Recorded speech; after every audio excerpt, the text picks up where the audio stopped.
Rudra the detective লেখক জয়দীপ সরকার। গ্রীষ্মের ছুটি পড়ে গেছে কলেজে, চারদিকে কাঠফাটা রোদ।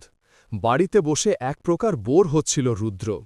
তার বন্ধুদের কেউ গেছে দীঘার সমুদ্র সৈকতে, কেউ বা কাশ্মীরের পাহাড়ে, আবার কেউ বেস্ট ফ্রেন্ডের সাথে দূরে কোথাও।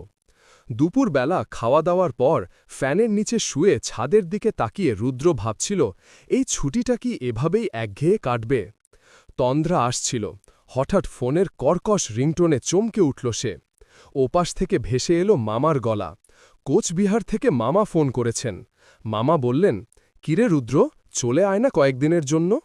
মনটা শুরুতে সায় না দিলেও বাড়িতে বসে থাকার চেয়ে ঘুরে আসা ভালো, এই ভেবে রুদ্র রাজি হয়ে গেল।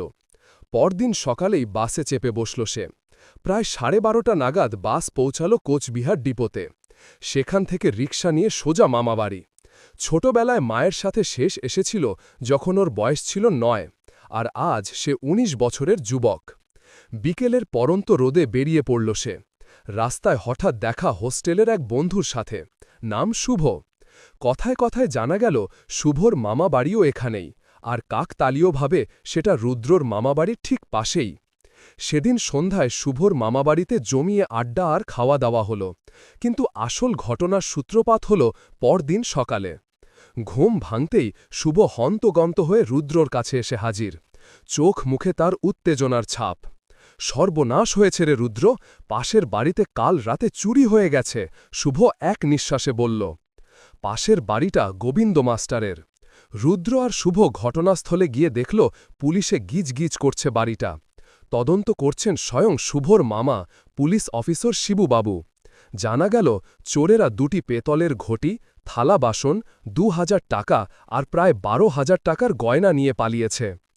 বাড়ির চাকর বাবলুকে হাত পা বাঁধা অবস্থায় পাওয়া গেছে। গোবিন্দবাবু আর তার স্ত্রী বাড়িতে ছিলেন না, ছিলেন শুধু বাবলু। পুলিশের প্রাথমিক সন্দেহ স্থানীয় ছিচকে চোরদের ওপর। কিন্তু রুদ্রর চোখ তখন অন্য কিছু খুঁজছিল। সে সাধারণ পুলিশি তদন্তের বাইরে গিয়ে ভাবতে শুরু করল। সে খেয়াল করল ঘরের এক কোণে টেবিলের তলায় পড়ে আছে একটি দামি বিদেশি সিগারেটের প্যাকেট।